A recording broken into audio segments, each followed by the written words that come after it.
Hello everyone and welcome to our webinar. It's Webinar Wednesday, my favourite day of the week. And today we're going to be looking at ThingLink's new solution to creating 360 photosphere images with your phone, hotly awaited. Joining me, of course, is my ever-suffering long co-host, Kyla. How are you, Kyla? Partner in crime. Yeah, I'm good. Thank you, Louise. I'm good. I'm so excited about this webinar because this, as you say, has been on the cards for quite a while and so many people have been looking forward to this and it's going to be a game changer.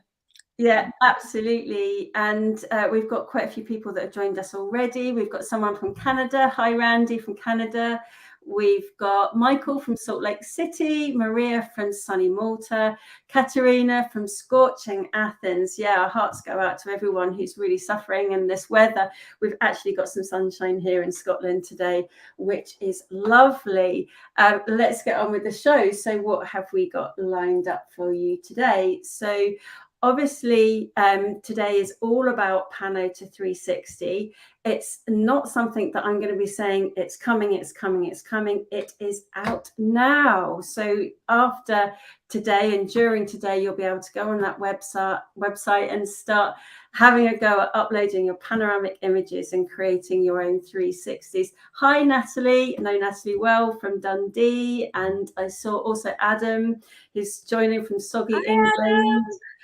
Daniel from Massachusetts as well, and Julia from Italy, Michael from Portland. Hello and welcome to you all. Also joining us this evening, we're delighted to say, is Amanda. Some of you know Amanda already. She is a long-standing friend of the ThingLink team, and Amanda was recently awarded Digital Innovator of the Year award in her role as Digital Learning Officer, and she's also in Scotland. So we're going to be hearing a little bit from Amanda later on. Hello from Tel Aviv. Lots of people just joining us. And if you are watching on the replay as well, don't worry, you're not going to miss any of the interaction and you'll be able to have access to all the answers and questions, because when you watch it back on YouTube, you get to see all of the chat as well.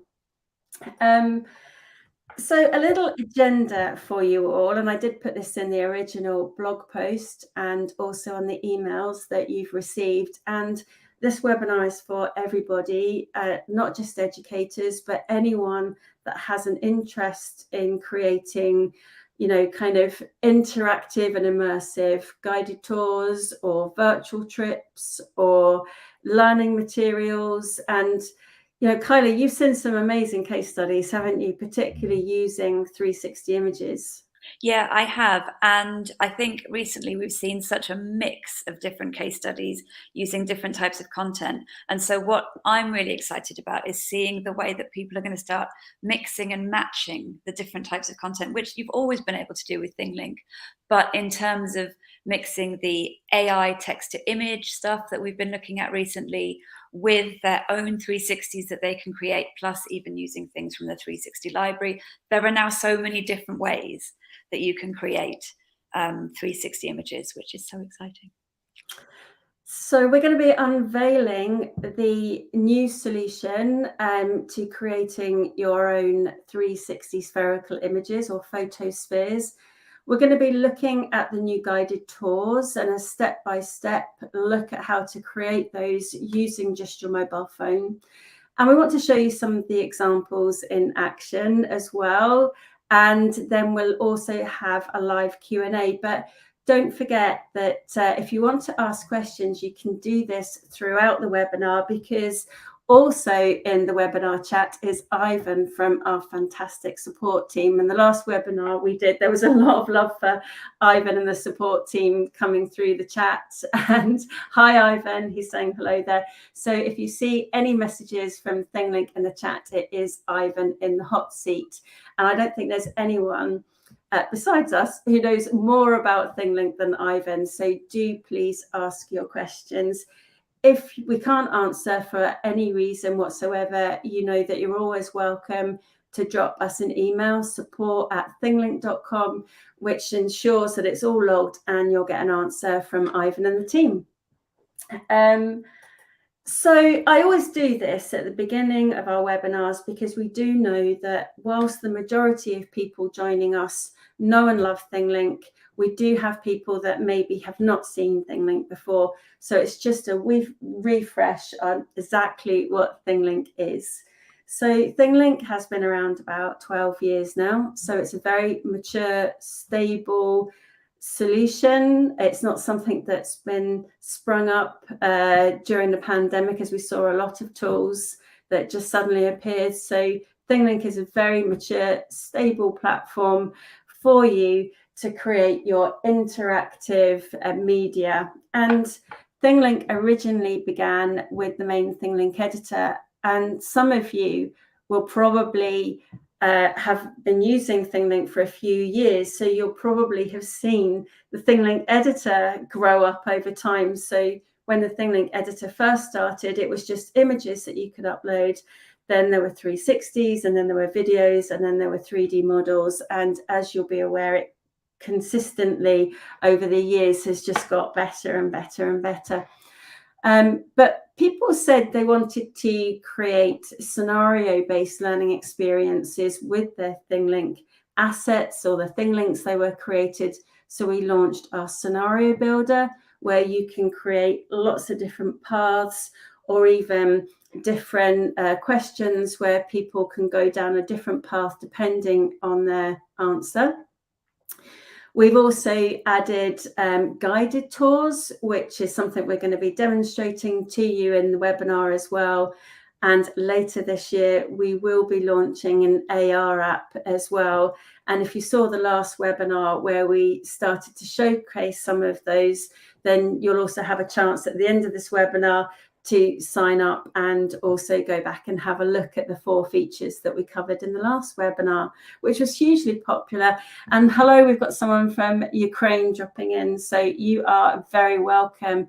Daniel, will this webinar be available? Yes, it will. The video will be available. What we do is, even if you signed up, you don't have to attend. We follow up probably about 10 minutes or so after the webinar's finished. You'll receive an email and it will have the link to this action replay, we've lovingly called it, and also the deck that I'm showing you. And you'll be able to make a copy of the deck, view the deck, and share it as well. And of course, if you've got any colleagues that you think should see this webinar, you can also direct them to the blog post where they'll be able to sign up and they'll receive the same email as well. You could forward it on, but if you ask them to sign up, then of course we can keep in touch with them as well. So as I mentioned, we have seen some amazing 360 images being used for all kinds of 360 immersive experiences, and these have been designed through the use of the ThingLink editor. So if you think about this one, this is one that we've showcased before. This is a 360 image which has been set up by the University of Central Lancashire, and then they've uploaded that into ThingLink to create a learning experience where there's lots of interactive tags, which has got information about the interaction between this patient. And there's also lots of clues about the room as well. This is also a case study. I think you typed up this one as well, didn't you, Kyla? I did. I remember this well. Yep. It was a great case study, and it's one that you and I share quite a lot because it's a classic. It's got so much information in there, and it was made in a really clever way. And we also see a number of field trips where people have taken 360 images and then use the ThingLink editor. And the field trips aren't just, something to remember the trip by. They're used to help someone feel comfortable about going on that field trip. So it's not either or, is it? And I think that you've completed another field trip recently, a case study. The scenario for the Stuart Museum, do you mean? No, the one for the university that did the field trip, and then they use it. Yeah. Yes, we've seen some really great examples of field trips, and we've even got, if you look on the website, we've got some really great evidence as to how effective they are in getting students ready, prepared to go on their first actual field trip. So yeah, they're a really valuable resource.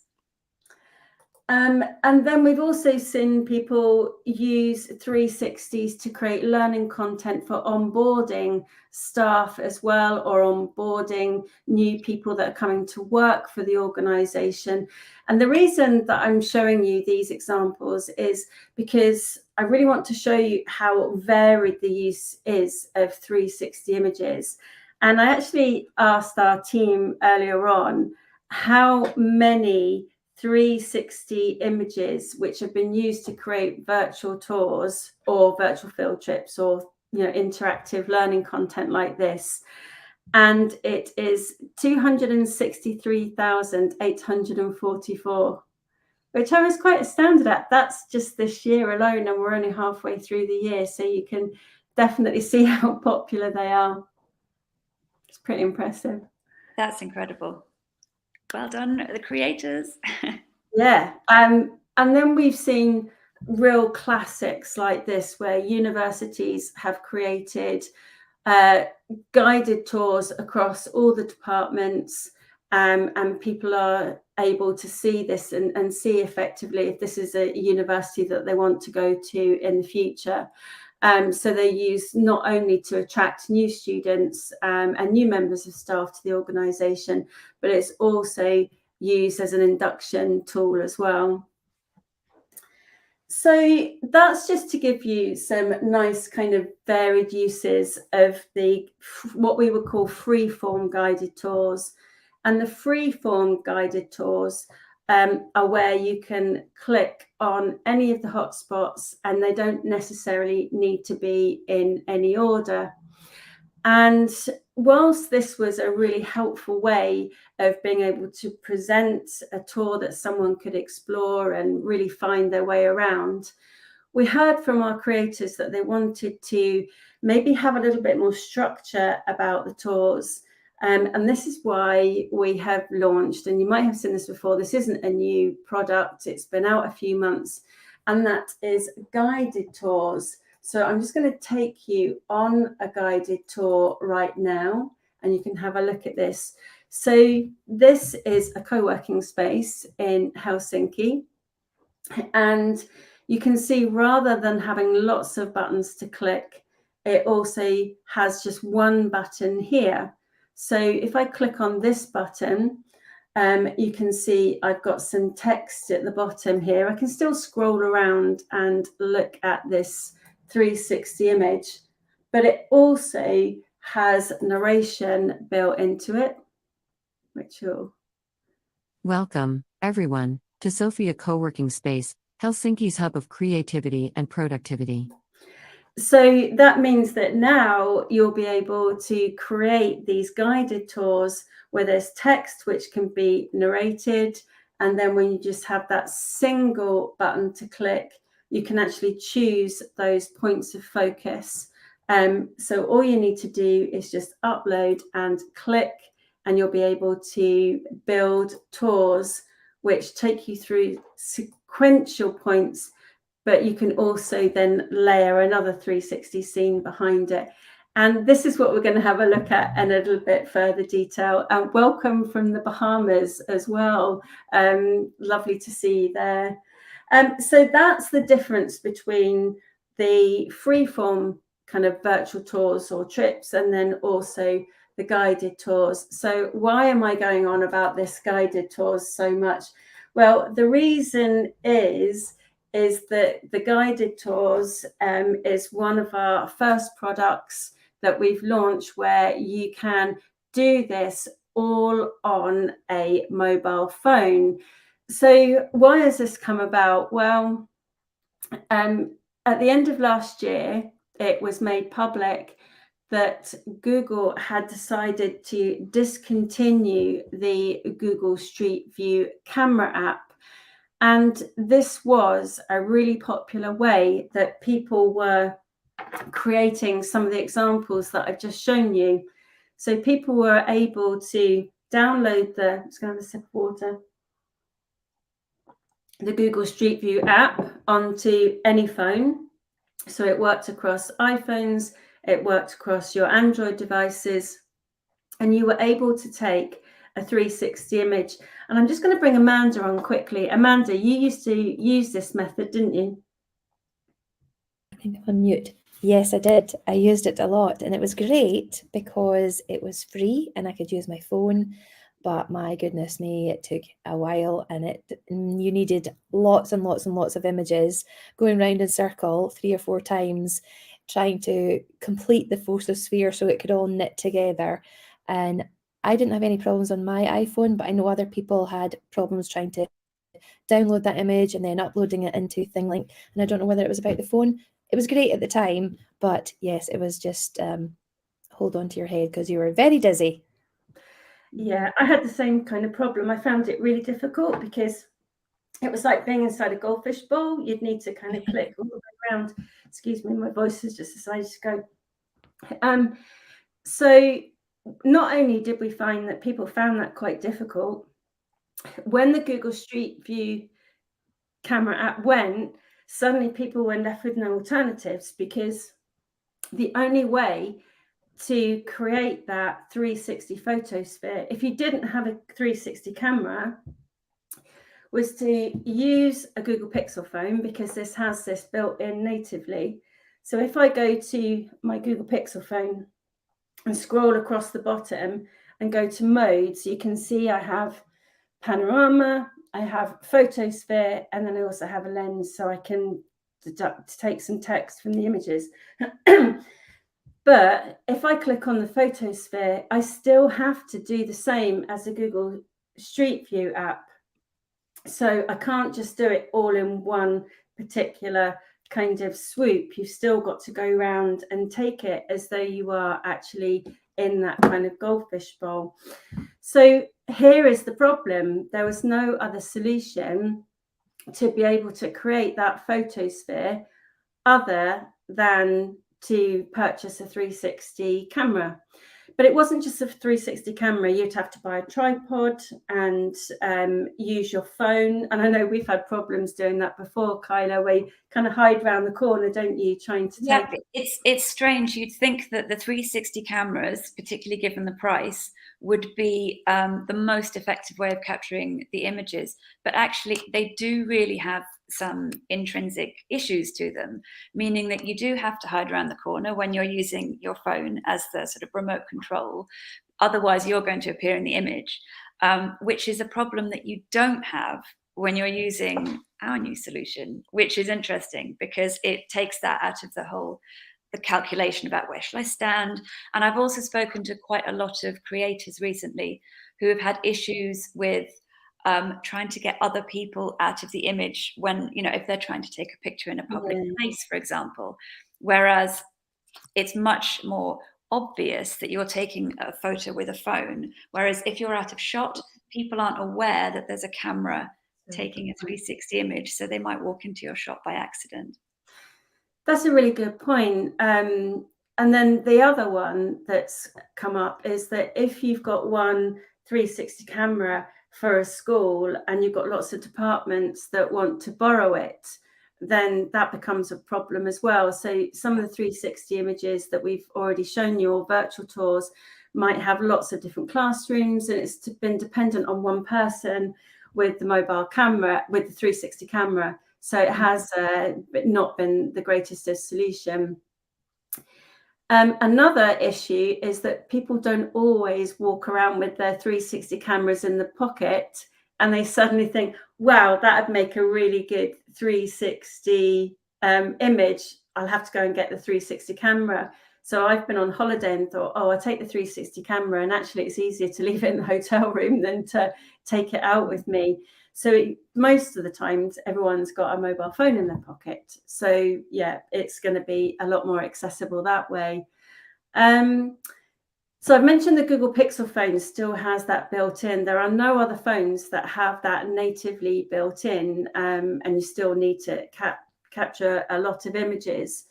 But the other thing that was muted as a solution was that you might be able to take lots of images and then stitch them yourselves together using a different product like Adobe or other stitching programs.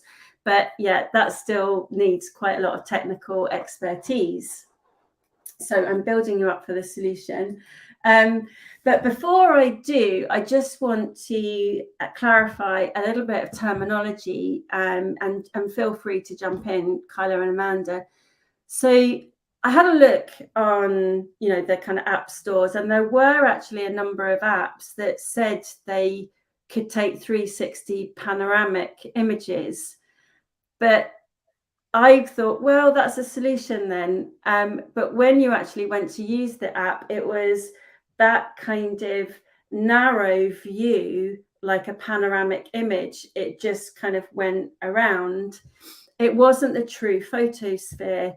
And I think that's kind of like a little bit of misnomer, really. They're not true kind of photosphere or 360 apps. They're more to generate that kind of panoramic image. Yeah, and I've definitely had quite a lot of confusion, let's say, from creators in the past who've said to me, I'm trying to upload my 360 and it's not working. And every time I've looked into it, it's because it's been a panorama, not a 360. So yeah, it's important to be clear about the distinction between the two. And this is one way of bridging that gap.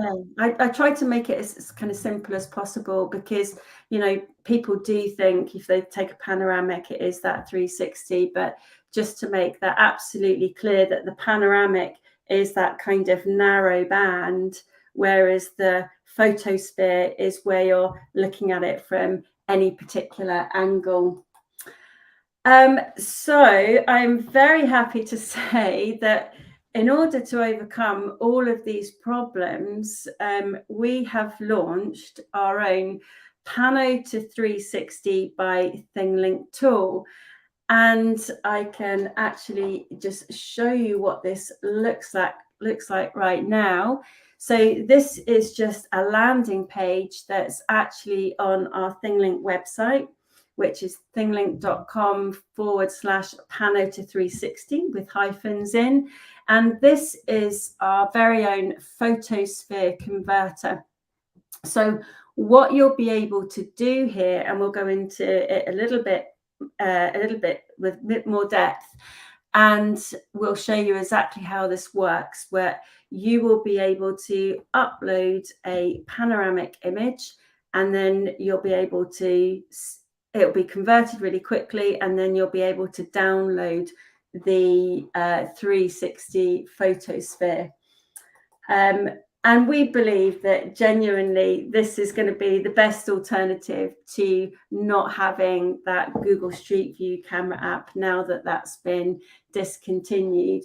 But going back to our problems that we highlighted, this is something that teachers can use without having access to that 360 camera that there might be one of, or then unable to purchase due to budget constraints. So this is a completely free solution that is going to be for everyone, not just ThingLink users, but obviously we've put that there so that you would obviously want to start using it with ThingLink and building all of those 360 examples that I've shown you.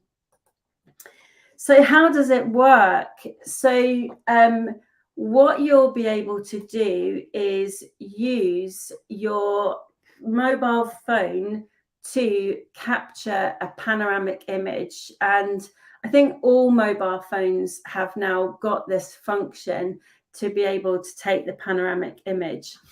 And I'm just going to show you on my phone that I have here. So I've got an iPhone here, and if I go to Pano, which is there, you'll see that it has this little arrow across my screen. It also gives you different depths, if you can see that. And the one that we recommend you put it onto is 0.5. That definitely works the best. That's the magnification. So if you put it onto 0.5 and then take your panoramic image, this is going to work beautifully. Now, we know that not everyone has an iPhone. So you also have the Pano mode. I've got a Google Pixel phone here, but Kylie, you've tried it with Androids as well. I have. I tried it a couple of days ago, and I can also say that my son tried it. Unwittingly, he didn't realize he was going to be part of this experiment, but he took a beautiful 360 in the Slovenian mountains yesterday or this morning, I think it was. And I've already converted that into a 360 and sent it back to him. So yeah, amazing. It's worked. We've tried it on so far.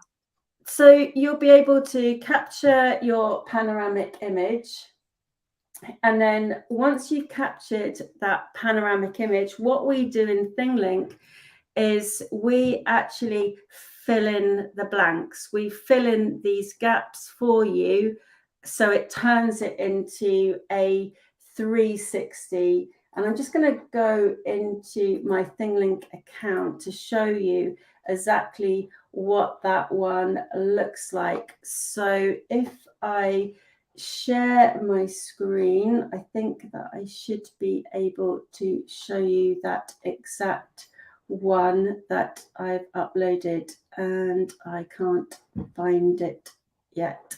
Hang on. Right, so I'll share this tab here, and then if I hit my create button and then click upload, now I know that I've got this downloaded, so I'll be able to scroll down, and here is my image that I've taken. And if I click continue, you'll see that that one there now is just the panoramic. So that's how it looks as a panoramic image. And I'll just click done. So that's gone into our ThingLink editor.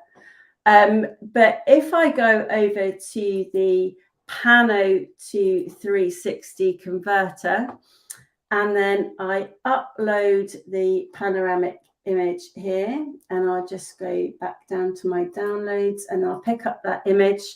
So you can see here that it's already said your 360 photosphere is ready, and I'm going to click download, and that's downloading that image. And then if I go back into my ThingLink account and I hit the create button, and then I click upload again, and I can click see my downloads, and here it is. And now if I upload it, you can see that uploading. This is my new panoramic image, which has been created, and I click, and now here you have it. Here is my photosphere that was generated just from that panoramic image. And the converter is completely free, Elga. Yep, so this is completely free. It's not part of an account. This is a separate web page, which is on thinglink.com. And if you go to thinglink.com, and it's Pano-2-360, this conversion tool is there for everyone to use. And this is what it looks like if I have converted it. Now, obviously, we can't fill in all the blanks. As you can see, that it wasn't a true 360 before, it was just that panoramic. So what we've done to make it a photosphere is we've used a little bit of magic there to fill in the top and the bottom, which is called the zenith and the nadir in technical terms. And we've used pixels to crossfade and cover up those black areas or those blanks, which means that it's created into the right dimensions to be a photosphere. So yeah, I don't know if you want to add in any reaction. I was pretty impressed when I saw that. I think that is a really fantastic example. And I'm looking forward to seeing some more comments come up in the chat where people have put in their panoramas before the end of the webinar and gone, wow, I've created my own, because it really is. It's incredible. Really, it's super fun to do. It is and incredible. So I've used it, and every time I see it work, I just think, I can't believe my eyes. It's complete sorcery. I've no idea who the geniuses are that have done this, but they are amazing.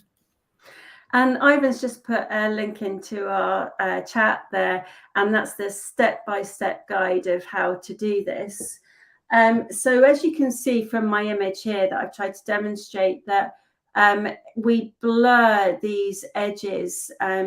We don't think it's right at this point in time to try and guess what's in the image. We'd rather just blur that image. If you absolutely need to have a 360, which is, you know, actually showing the ceiling and your floor below your feet, then obviously you might want to think about using a 360 camera, or even trying to do a panoramic image in a different way, maybe vertically, or even, but you know, for this is a free solution. That's brilliant. Zan just left a nice comment to say, this is incredible. I was using Matterport and that was not user friendly. And we've seen some other really nice comments coming through Facebook already, where we were answering people who were saying, you know, how do I use a panoramic image as a 360? And people are finding this solution without us advertising it as well, because they're searching for solutions and it's coming up. So that's how it works. So there is another way that you can do it without using that way of uploading it into the browser. You can also upload your panoramic image, not the 360 photosphere, directly into guided tours on your phone. And I'll show you what this looks like. And we automatically convert it into a photosphere.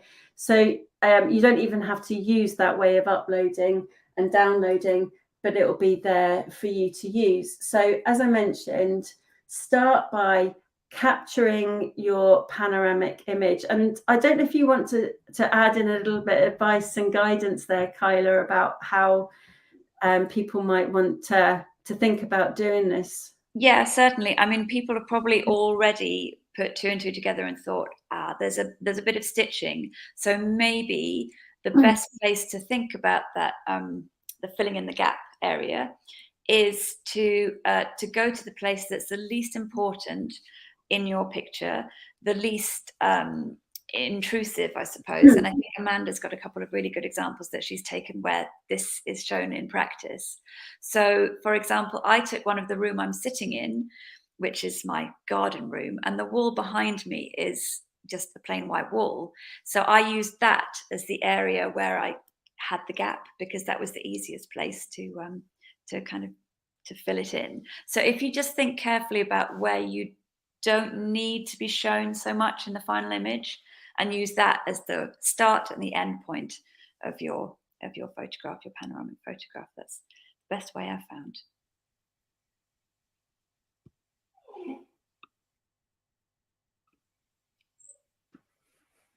Louise, I think you're on mute.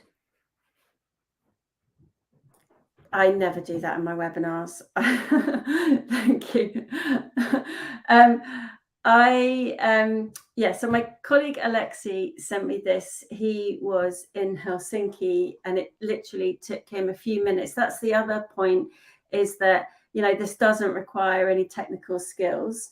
And if I just click on the button here, so this is our ThingLink Guided Tours. You've got the text there, which can be narrated. But if I scroll around, you can see there's a little bit of a seam there.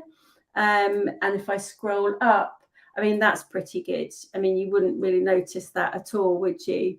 And that's the pixels that have been put in to actually cover that blank. And below you, yes, actually, it is, you know, not exact. but it's covering that hole in essence, or that gap, with the colored pixels so that you wouldn't notice.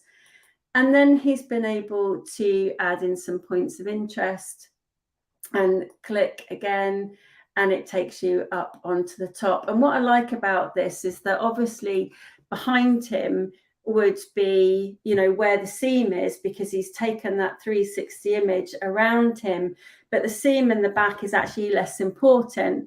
So you can scroll around and have a look at the view from the top of Audi, which is the most amazing library.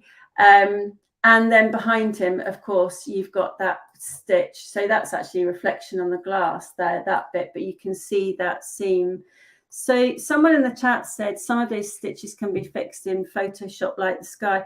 Yes, so if you wanted to, you could use another tool like Photoshop. If it needs to be that exact, then obviously you might want to use a 360 camera.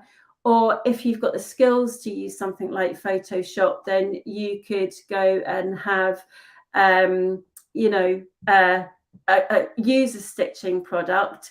But we've put this solution together because it's, you know, wanted something that's free and to offer the majority of people that want to create virtual tours without any additional kind of stitching or without any additional technical know-how, that they could just get on and use this. So just another question that's come through: do you have to have a pro account to convert Pano to Photospheres? Absolutely not, no. So if you look on our website, you will see that there is our Pano to 360 Photosphere converter, absolutely free, and it's not part of an account. You don't need to be logged in to use it. This is essentially a free tool that we're offering to people, whether they're using ThingLink or not. So yeah, we want to make this available. David, another long-standing friend of ThingLink, the two spaces above and below could be used to insert tags, music, images and sounds. Absolutely great idea, David. You're always full of great ideas, and you have lots of videos as well on your YouTube channel if anyone wants to go there and see some of the other amazing work that David's done. Sarah, this is an incredible gift. Yes, we think so too, Sarah. That's absolutely the right sentiments. And Christine, this is so amazing. So thank you so much for all of those comments that are coming in. So if I go back to my presentation, you capture your panoramic image and then you go to our browser and upload your Pano, and it will download it directly to you. And you can see here that I've got that upload and that panoramic image that I showed you. That's just a web page. We convert it for you, and then you're able to download it when ready. And as you saw, it's all completely free, and it's all on the web. Tom, yes, thanks for joining us, Tom. It is all on the web. No need for, you know, any particular software or extensions or accounts. You'll be able to go in and do that. Lots of amazing comments coming in. Students can use it. That's a really good point. I should have mentioned that. And Amanda, is that something that you would use with your students? For sure, absolutely. We usually have lots of iPads in school. They could go out, pick an area in their playground to demonstrate their learning, and just off they go, take a panoramic, upload it to the converter, and off we go. Amazing. Just the potential and the level of engagement for pupils is just, this is exciting. Absolutely exciting. And digital skills in action. You know, that if young people are even becoming, you know, aware of the different types of images, whether it's panoramic images and what they can do with them. And I know that you can create 360 images with AI. You might even in the future be able to upload your own panoramic image and then have overlays of AI added to it. Who knows? AI is changing so quickly. There'll be lots of opportunities, I'm sure, but I think you picked up on a really important point, Christine, and that is, you know, we need to start introducing these things to our learners now, particularly with the pace of everything and how it's going ahead. So I also mentioned how you can do this directly in your phone as well. Maria, yes, you'll get access to the recording. We'll send you an email afterwards and you'll see the replay of this webinar. And also people that haven't been able to join will also get the recording as well and the email, as long as they've signed up. So as I mentioned, you've got the Pano to 360 webpage, which is on thinglink.com, that anyone can use. And please do share the news as well. You know, we really want this news to spread far and wide. But if you have the ThingLink app on your phone and a ThingLink account, you'll be able to do this directly in your phone. And I've just put some screenshots here. So if you can see this, you'll have the slides as well. You can go into your ThingLink app and select the guided tours, which is the tours tab.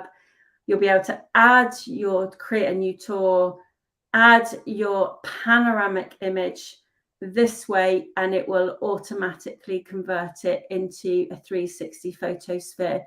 So that's two options for you, using your mobile phone with your ThingLink account, or you can use the free tool, which is just open on the web and available for everyone.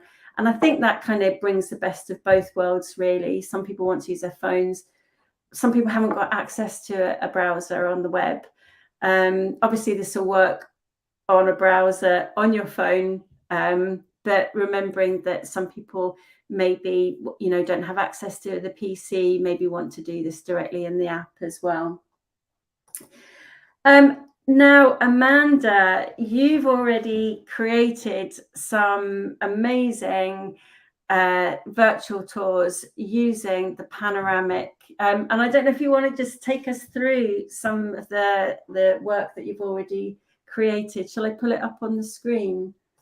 Yep, absolutely. So I am digital learning officer. So that means my remit is some training for my colleagues in schools, but also supporting all sorts of needs for learners across my local authority. And I made this as a kind of demonstration of what could possibly be done for children specifically that might need an enhanced transition from primary school up to secondary school.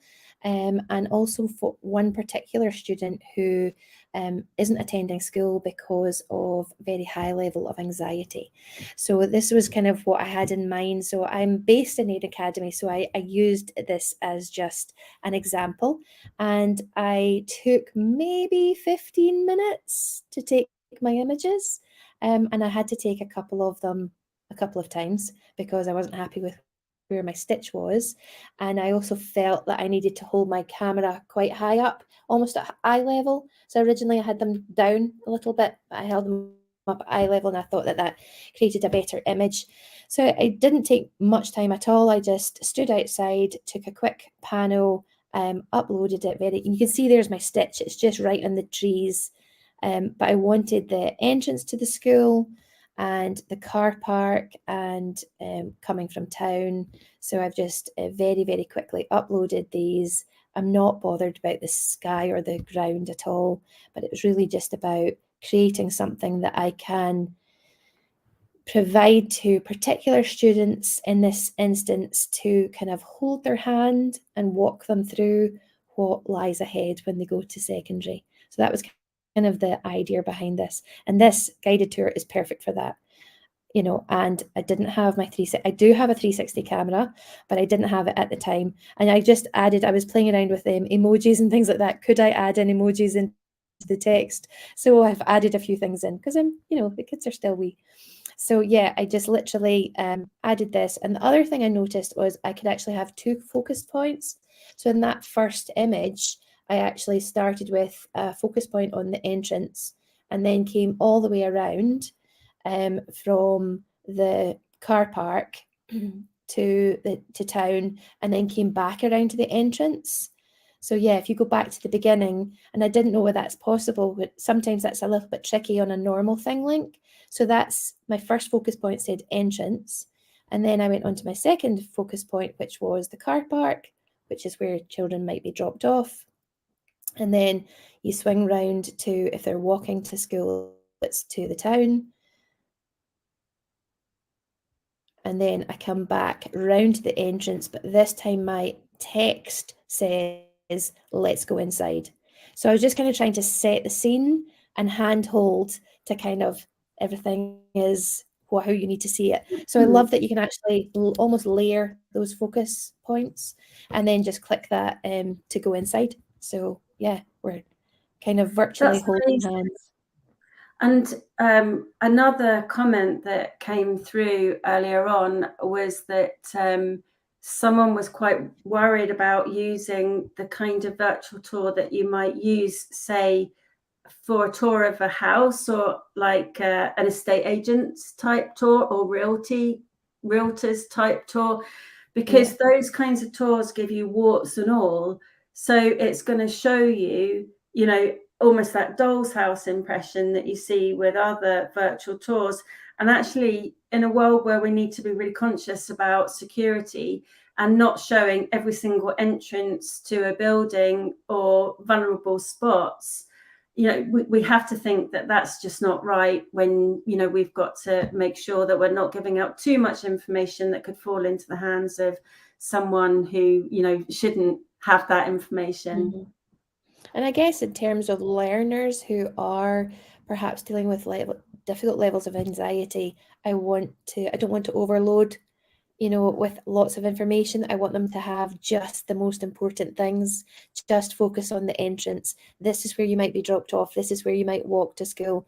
Let's go inside. They don't need to know about, you know, over there, there's the kind of sports ground, and over there, there's the playground. I'm just trying to hold their hand enough to get them familiar with getting to school.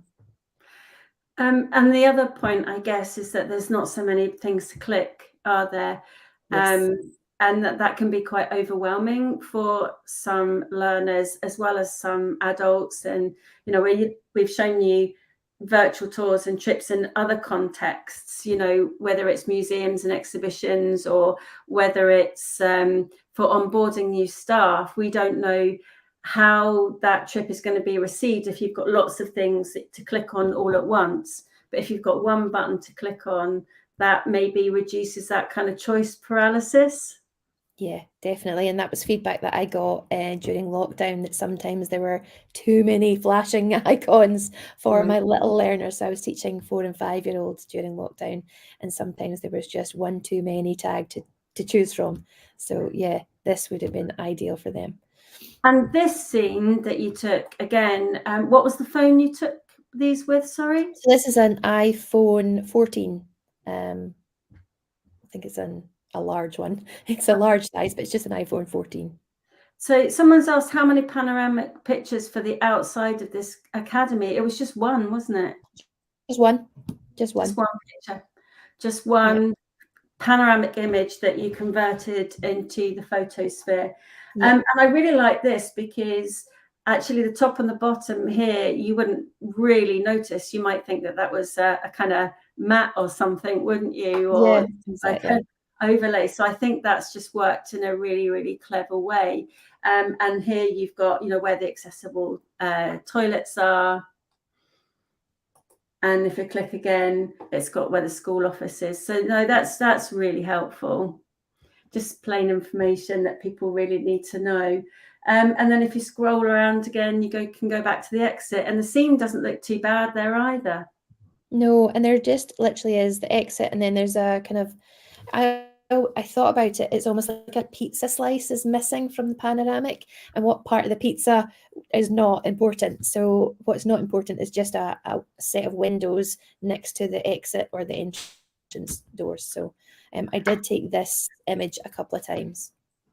Brilliant. So I guess your advice then is to play around, make sure you've got that seam in the right area that you need it to be.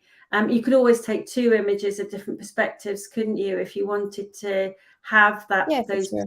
areas covered. So we thought we'd have a go at showing everyone how you did this kind of step by step.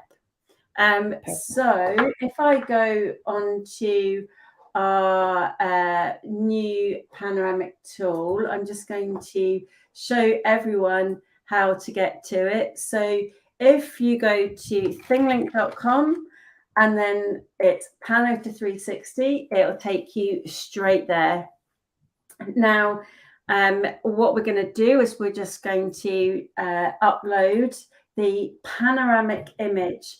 And I have the one that Amanda has already dropped to me, which is the outside, which is just the panoramic image that you took with your iPhone on Pano mode. And that was 0.5, wasn't it? 0.5, yeah.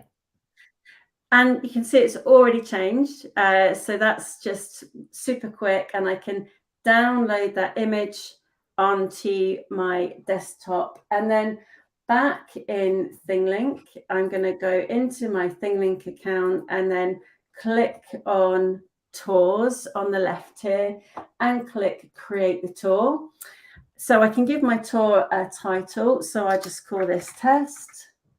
And you can select the language that you're going to have your language in. And as you can see, we've got Arabic, Cantonese, Chinese Mandarin, Dutch, Finnish, French, German, Austrian, and Italian. And then Korean, Norwegian, Polish, Portuguese, Spanish, Swedish, and US English. More languages will come. So I'm just going to pick British English as we're here and click create. So here is my blank canvas. Roberta has just asked if you can share the photosphere on Google Classroom. Yes, you can, absolutely. So if you don't want to use guided tours, you can just upload it to your ThingLink account. We actually have an integration with shared classroom as well, or you can just paste the link into Classroom. So here I'm going to add my 360 image. And I'm going to pick up the panoramic image, which I've just downloaded from our Pano to 360 converter. And it'll pop up here. So that's our panoramic image. That was just another one that I've recreated from the original panoramic image, which Amanda has taken. So first of all, we might want to add a focal point. So here we wanted to add a focal point, and we're going to have that at the door. Here we go. And you can choose whether the focus point is just focusing on there, or we can have it where it has like a cross hair. Sorry, that's the other way around. So if you have the little plus here, it's just going to show the focus point. Or you can actually make this bigger and then make that into that kind of pulsating square. And that's what we're going to have for our first focal point. When I click the save button, I can now add text. And I think I've got some text ready to add in, which is welcome to our school. Please have a look around. There we go. And I'm going to click on the tick, and that is as hard as it gets. And you also sent me the other image which you had of the inside, and I'm going to show you how easy it is to add this without using the Pano to 360 tool. So in guided tours, I can just click the plus button and actually just upload the panoramic image, and it will convert it for me. So I'm showing you both ways. You can do this without being logged into your ThingLink account, and you can create a photosphere. But in guided tours, you can just upload the panoramic image directly into there, and it will do that for you. And that's as hard as it gets. So if I go to the preview now, and I'll share this tab instead, we've got test, and I click the button. You can see I've got the text and the focal point, and then it takes me to the next scene, which I added, because it was the end of all of those texts. If I want to have multiple texts and multiple focal points in, I can do that too. So Wendy's asked us a comment which is about accessibility. And yes, we can give you a ending that shows different styles for that. So we can have a white box with the black text on as well.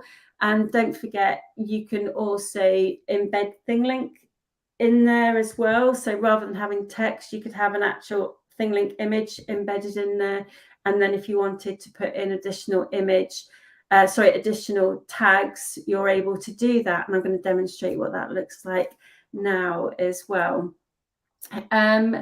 So I'm going to go back to my editor, and I'm going to go back to, you can see there, so we're on scene 2 at the moment, how I can list the scenes and then go back to my first scene.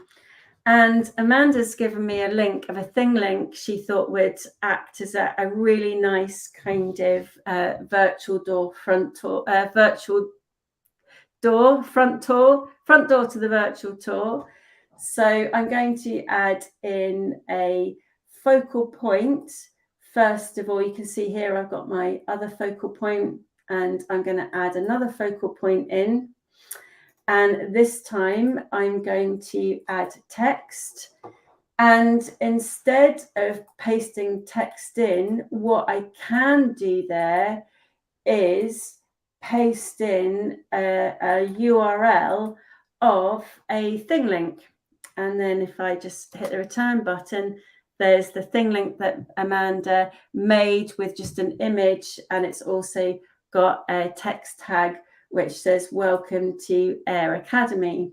So you can have text, or you can embed ThingLinks. You could also embed a YouTube that way as well.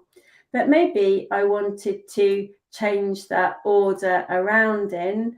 So with my focal points, maybe I wanted my ThingLink to show first. So you can drag and drop your focal points around, and that's done. So now if I click on the preview and I share this tab, we've got our title, which we just called test. Click the forward button. We've got a ThingLink that we embedded, and it could be any ThingLink that you want to embed, a video or another 360 image or a plain 2D image. And then click the forward button, and then we've got our focal point with the front door and our text, welcome to our school. And again, you can have narration in there. Welcome to our school. We're delighted you're here. Click the forward button again, and then we're inside of our school. And again, you could have a ThingLink there at the end with maybe a tag with a form in to get some feedback or submit any questions to you. And that is as hard as it gets. And we've had some lovely comments in here. Someone saying, Mara, enthusiastically, I'm trying out this novelty here. This is absolutely amazing. Great to get that feedback.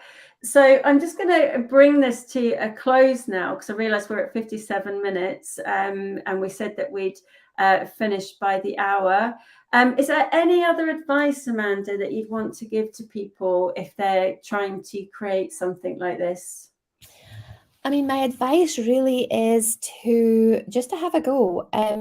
I found it a little bit more challenging if I was in a narrow corridor.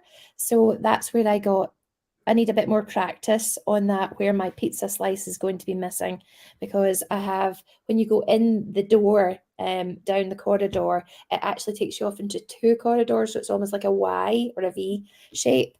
And I wasn't entirely sure where I should stand exactly to work out where the stitch should be in those narrow places. But really, just to have a go, I would definitely say the images are better at eye level. You don't get as dizzy as you did with the Google Street View, but it does on my iPhone. It says slow down if I'm going a little bit too fast.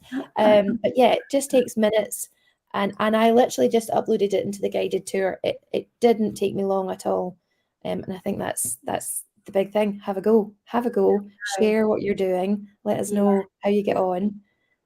I love seeing people's ideas.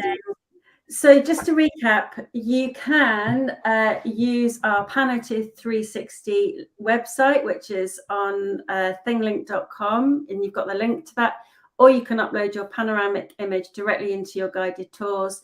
But what you can also do, remember, is use the original ThingLink editor, the OG, but for that you'll need to download the image from the web page and then just re-upload. It's just the guided tours that has that inbuilt converter.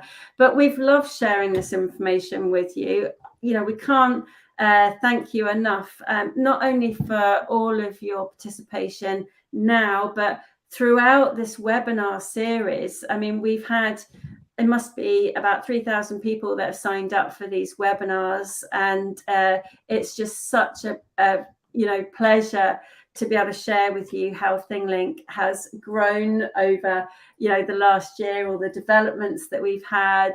And if you did miss the last one, we showcased our other new feature, which is the AR app that's coming out. We also showed you a little bit more about the AI tools that we've built into ThingLink now, which are available to everyone. So do go back and have a look. But that's us at the hour. It's only left for me to say thank you so much for all of your contributions. Thank you to Ivan and the development team, who just do a fantastic job creating all of these new features. And if you've got any questions at all, then do keep in touch with us. And if you are going on holiday, have a very safe, well-earned, restful break, and we'll see you again in about a month's time. So thanks ever so much, and thank you, and do take care, and we'll see you again soon. Thank you. Bye, everyone. Bye, everyone. Take care.